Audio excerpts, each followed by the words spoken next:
Então, existe uma distinção que Jung faz, sobre a qual eu já tinha falado antes, né, que é a distinção entre os processos, assim, a psicologia da religião do homem, da pessoa religiosa, e a psicologia dos conteúdos religiosos. Né? E o que ele sustenta é que esses conteúdos religiosos, assim, as imagens, as ideias, as atitudes que vêm à nossa mente, e elas têm uma dinâmica própria. Né? Muitas delas são arquetípicas, quer dizer, elas são imagens assim básicas e que se repetem de tempos em tempos em pessoas diferentes, surgem espontaneamente do inconsciente.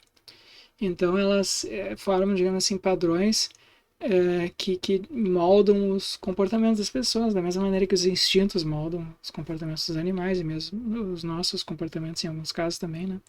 Mas nós, seres humanos, além das determinações, digamos assim, físicas e instintivas, sociais, nós também temos essas determinações inconscientes e que podem dominar, inclusive, o nosso comportamento quando a gente não tem, assim, não sabe interagir direito com elas, né? Com elas. É, então, um, esse texto de 1958, A Resposta a Jó, é um texto que fala de um desses arquétipos, que é o arquétipo de Deus, na nossa tradição cultural religiosa, que é a tradição que começa com o judaísmo, depois passa pelo cristianismo, e, enfim, que domina o ambiente assim, religioso e cultural da Europa e aqui do Brasil também, das Américas todas, né, da América Latina, América do Norte também. Enfim, essa é a tradição que nós herdamos.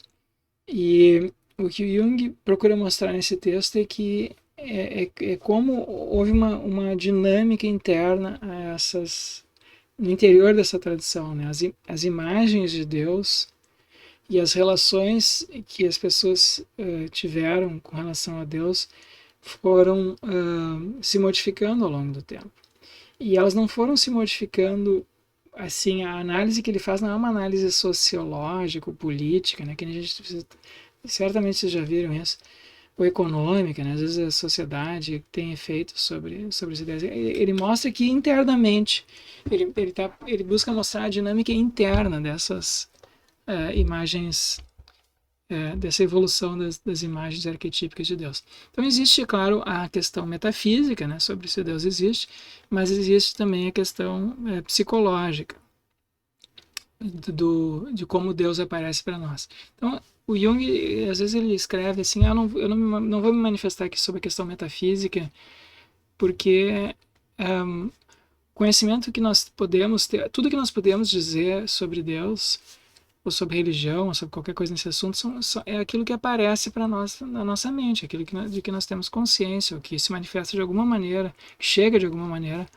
à nossa psique, consciente ou inconsciente. Então a gente não tem como acessar, digamos assim, alguma coisa como aquela ideia de kantiana da coisa em si, né?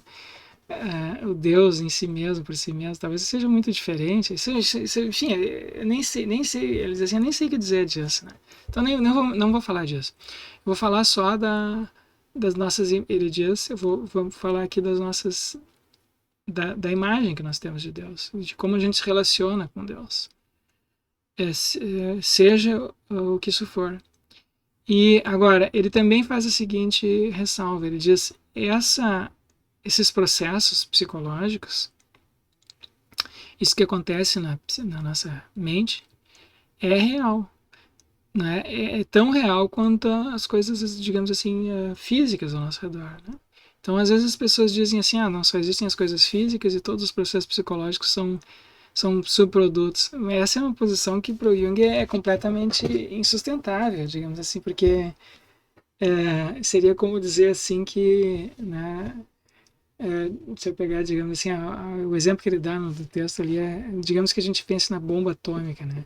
E, bom, a bomba atômica foi criada por uma mente, por um grupo de mentes, ela não foram os átomos ali de urânio, ou não foi o laboratório que criou a bomba atômica, foram mentes, né?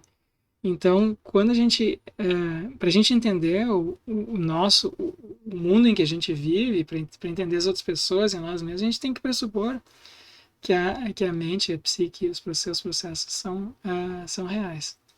Então, ele está partindo desse pressuposto, tá? Eu não vou entrar nessa discussão aqui, porque isso é um assunto assim, de filosofia da mente, mas a gente pode falar um pouco sobre isso na aula síncrona de terça-feira, se vocês quiserem.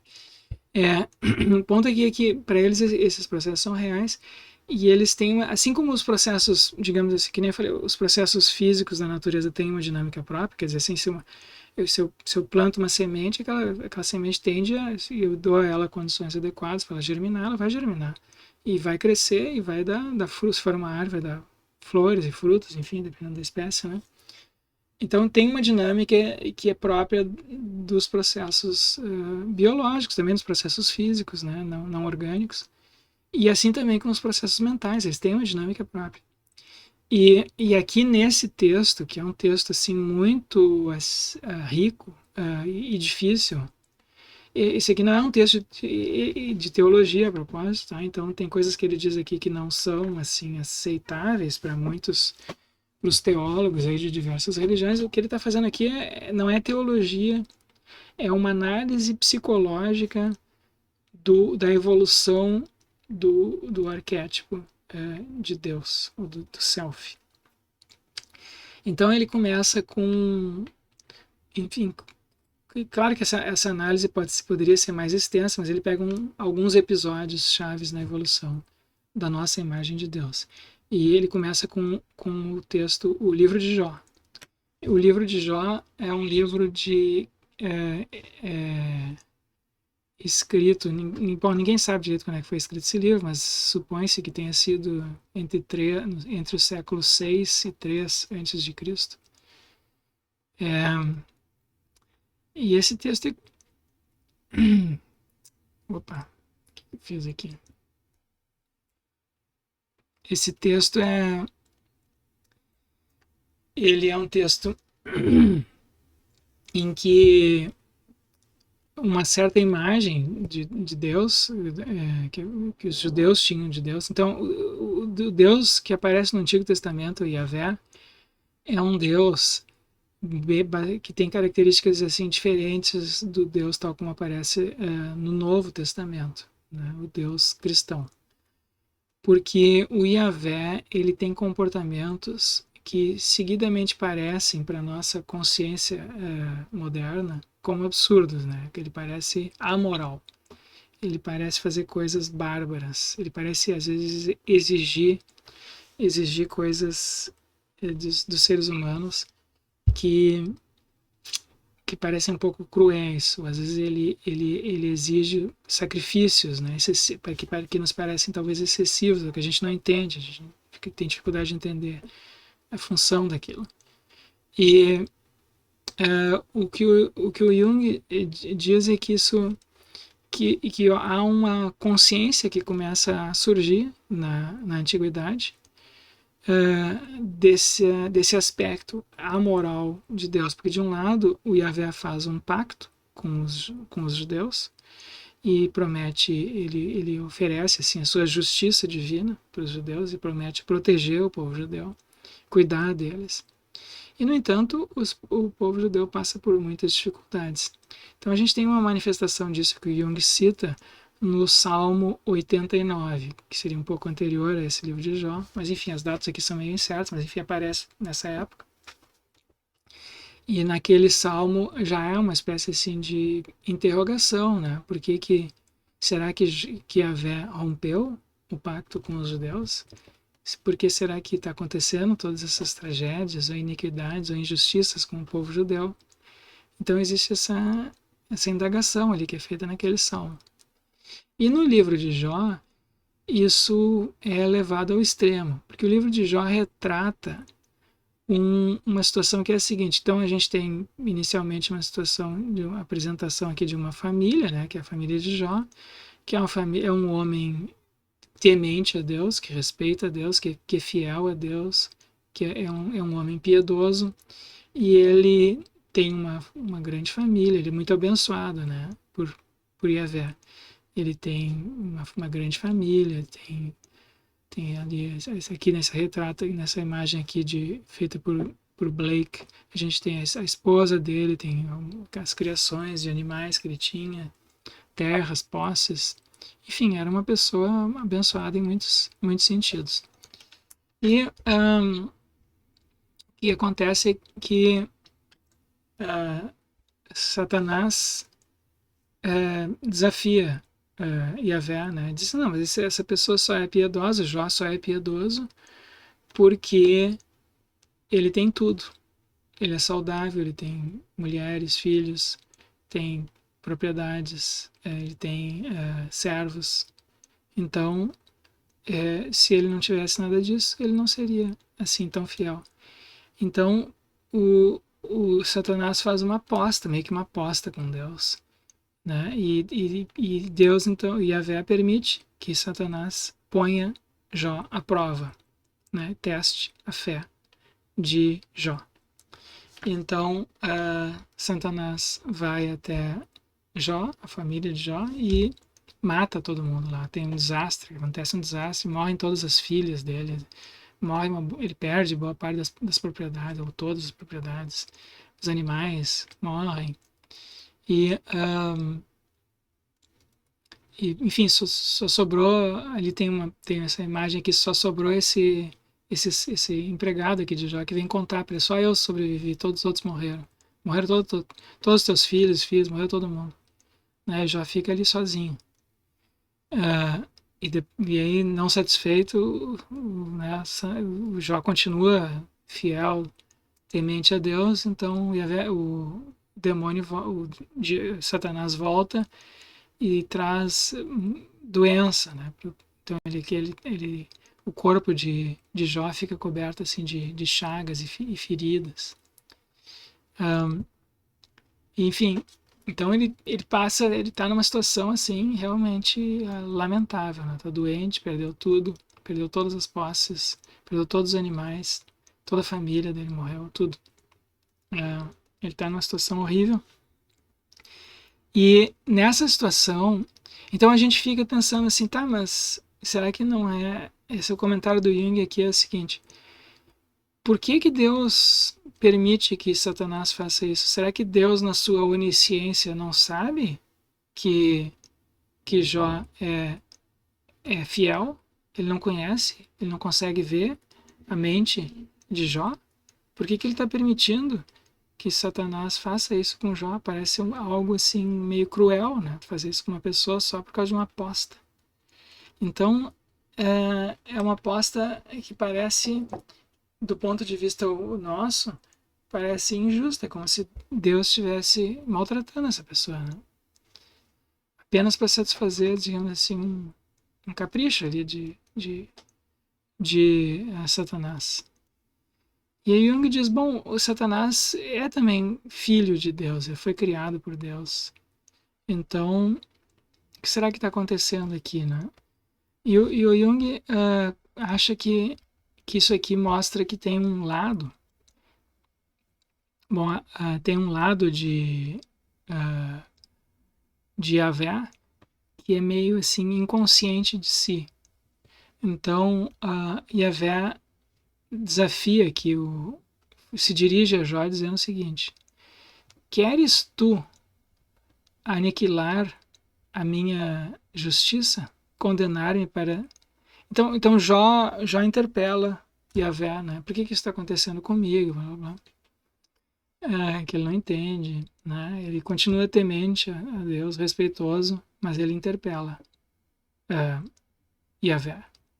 E Yahvé responde: queres tu aniquilar a minha justiça?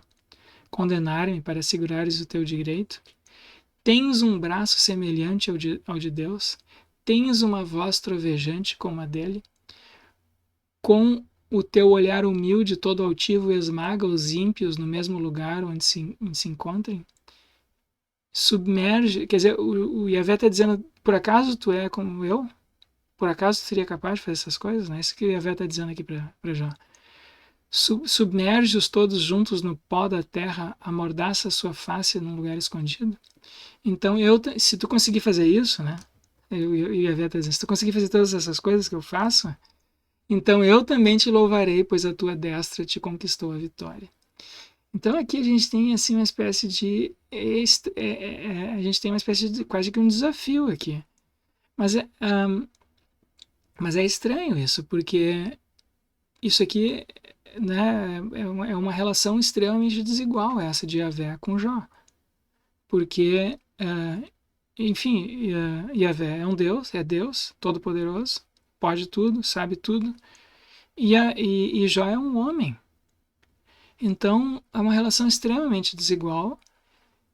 No entanto, o Yahvé está dizendo essas coisas aqui para Jó, sendo que ele já sabe a resposta para essas perguntas, né? Então parece meio estranho aqui, porque é como se isso aqui faria sentido, né? Isso aqui faria sentido, faz sentido a gente fazer desafios desse tipo, dizer coisas desse tipo para pessoas que são iguais a nós, né? Ou, enfim, então é como se o Yahvé, ao dizer essas coisas para Jó, ele estivesse elevando o Jó à condição de um Deus. Ele estivesse tratando o Jó como se fosse um Deus. Como se o Jó pudesse, né, dialogar de igual para igual com ele. Então tem algo estranho aqui acontecendo, né? Algo assim que parece que o Yahvé, parece haver uma contradição aqui no Yahvé, porque o Yahvé tem ele tem esse pacto com o povo judeu de justiça, de, uh, de proteção, e no entanto ele está fazendo essas coisas aqui com o Yahvé, com o Jó. Aí o Jó pergunta, desafia Yahvé, e Yahvé, em vez de explicar, né, dar uma explicação assim que fosse razoável, diz coisas que continuam parecendo irrazoáveis. Então, o que o Jó responde para Yahvé? Jó responde o seguinte, humildemente, né? Jó continua assim, temente até o final. Mas aí que tá, ao fazer isso, né? Ao não demonstrar nenhuma revolta, é como se o Jó, ao continuar humilde, temente a Deus e respeitoso, é como se o Jó tivesse sido moralmente superior ao Yahvé. Então tem uma tensão brutal aqui. Jó diz, falei, pois, de coisas que não entendia.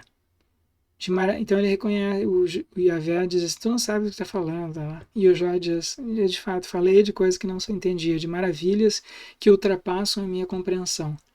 Escuta-me, que vou te falar. Interrogar-te-ei e tu me responderás. Conhecia-te só por ouvir dizer, mas agora meus olhos te viram. Então, por isso retrata-me e faz penitência no pó e na cinza. Então tem aqui, ó, o Jó teve uma visão de Deus. Conhecia-te só por ouvir dizer, mas agora meus olhos te viram. Então tem um aspecto aqui de Yahvé que veio à luz através de Jó. E o aspecto que veio à luz através de Jó, segundo ele, não é nada agradável. É um aspecto amoral. E então o Jó depois apela, digamos assim, à sabedoria divina e a de Yahvé e tal. Então tem uma sequência ali de enfim, o texto é muito rico, tem vários elementos, né? Eu vou abreviar aqui. Mas o que o Jung diz é que, bom, depois a história de Jó termina, né? Porque no final, enfim, tem vários diálogos ali que acontecem entre eles, e no final o Yahvé restitui a Jó tudo que ele havia perdido. Mas de qualquer maneira, ele ter passado por tudo aquilo foi estranho, né? Parece estranho. E as interpelações que o Jó fez a Yahvé parecem não ter sido adequadamente respondidas. Então ficou faltando uma resposta adequada a Jó. Essa resposta mais adequada a Jó, ela começa, enfim, aí é que está o elemento assim da dinâmica inconsciente. Porque a gente está falando aqui de imagens de Deus. Então os judeus antigos tinham uma imagem de Deus que era esse do Yahvé, um Deus que fazia esse tipo de coisa. E aí começa a se gestar no inconsciente coletivo deles, desse povo, uma nova imagem de Deus que seja capaz de dar uma resposta adequada a Jó. Então começa a aparecer uma espécie de anseio inconsciente, mas coletivo, mais profundo, por uma imagem de Deus que fosse mais justa, que fosse mais sábia, que fosse que agisse de acordo com a sabedoria. E aí o Jung cita diversos outros textos que falam dessa sabedoria, né? E ele cita, por exemplo, aqui nos Provérbios de Salomão. Então, a sabedoria é geralmente simbolizada por uma imagem feminina. E então isso é um fato recorrente. Assim, tem várias razões para isso, não é aleatório. Tá? Depois na terça-feira a gente pode conversar sobre isso, que isso é importante para a filosofia. Né? Porque a filosofia é o amor à sabedoria, mas a sabedoria tem sempre esse aspecto feminino. E aqui tem nos Provérbios de Salomão a sabedoria descrita da seguinte maneira: o Senhor me criou como primícia de suas ações, como princípio de suas obras, antes de tempos mais antigos. Criou a sabedoria, tá? Desde a eternidade fui constituída, desde o começo, antes da origem do mundo. Quando ainda não havia os mares e eu fui concebida. E ainda não existiam as fontes carregadas de água. Quando ele fixava os céus, eu estava lá. Quando assentava os fundamentos da terra, eu estava lá. Como predileta a seu lado, era todo encantamento, dia após dia, brincando o tempo todo na sua presença, brincando sobre o globo de sua terra, achando minhas delícias estar junto aos filhos dos homens. Então a sabedoria tem um aspecto assim mais discriminador, ela é justa, ela conhece os detalhes, ela conhece as peculiaridades, ela conhece as belezas. E Jó apela à sabedoria. Onde é que está essa sabedoria, né, de Yahvé? E então o Jung cita vários outros textos do Antigo Testamento e isso começa a aparecer depois do livro de Jó. Aparece nos Provérbios de Salomão, aparece de novo no livro de Eclesiastes. E, por fim, então isso vai se gestando.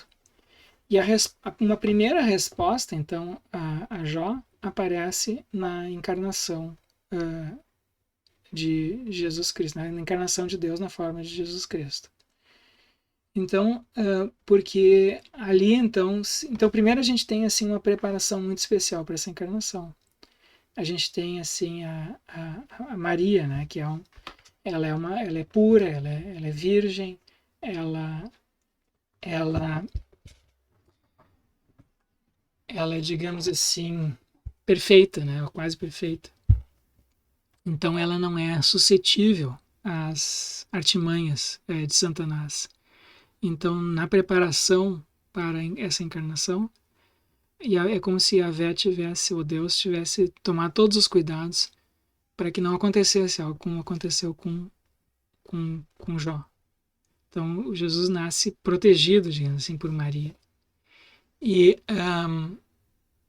ele é uma encarnação do aspecto compassivo, amoroso de Deus, né? Então a mensagem principal de Jesus é a de que Deus é amor, de que Deus é como um pai que cuida de seus filhos, de que, enfim, as pessoas não precisam se preocupar, porque a providência divina toma conta de tudo, que os sofrimentos que a gente passa na Terra têm uma razão, que as pessoas serão julgadas adequadamente. Não há nada assim, ou há muito pouco, né, na descrição assim que há da vida de Jesus, daquele elemento mais julgador, severo, destrutivo que a gente via em Yahvé.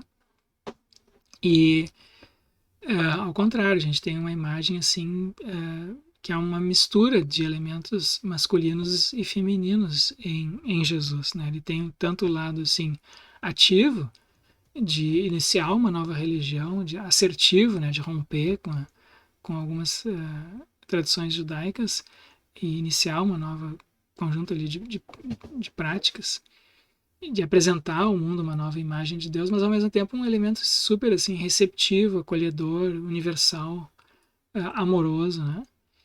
Que a gente não via, né, em Yahvé. Então Jesus apresenta uma nova imagem de Deus. Então a gente tem nessa nova imagem de Deus é inviável algo como o que aconteceu com Jó. Então a resposta a Jó se inicia aqui com a encarnação de Jesus. Então Deus encarna na figura de um filho do próprio Deus. Então tem essas coisas paradoxais. Ele é concebido por Deus, né? Maria é fecundada pelo Espírito Santo, que é um aspecto de Deus. E dele nasce esse filho, que é o próprio Deus. Então, mas ele é depois sacrificado, né? Então, de novo, aqui tem algo que Jung identifica como uma espécie de tensão.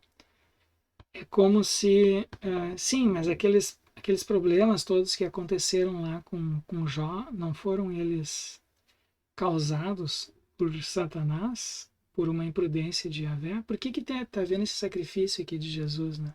Por que não é Satanás que é punido? Então é como se Deus tivesse sendo ainda conivente com Satanás e, em vez disso, sacrificando o seu próprio filho. Então, de novo, é como se essa resposta aqui a Jó fosse ainda incompleta, porque uma tensão ainda subsiste. Então, isso tem um desdobramento no futuro. E o desdobramento no futuro disso, além disso, essa imagem que Jesus apresenta de Deus é uma imagem puramente amorosa. É como se não houvesse assim nenhum elemento ruim no universo, na criação. E se cria depois, na Idade Média, a doutrina de que não existe mal, o mal é simplesmente a privação de bem. Não existe um mal positivo no mundo. Só existe isso que a gente chama de mal é a ausência de bem. Então não existiria um princípio bom, divino bom, e outro mal demoníaco, satânico. O que a gente encontra, isso que a gente chama de maldade é só a ausência de bondade. Então é como se a maldade fosse obliterada, né? Fosse varrida para debaixo do tapete, digamos assim. E o que o Jung diz é que isso significa que ela se tornou inconsciente, né? Ou ficou identificada com os seres humanos, porque então agora a gente tem um Deus que concentra o máximo de bem e, portanto, as coisas ruins que acontecem no mundo e no universo são produtos do livre-arbítrio humano. Então a gente tem de novo essa separação, né, do bem e do mal. Só que agora na forma, numa oposição entre o elemento humano e o elemento divino. É como se então o elemento malvado, o defeituoso, enfim, impuro do universo, que antes estava lá dialogando com Yahvé, estava nos céus dialogando com Yahvé, agora ele tivesse baixado à terra. E agora ele está entre os seres humanos. E então isso tudo cria uma nova tensão, uma nova dinâmica e que exige uma nova solução.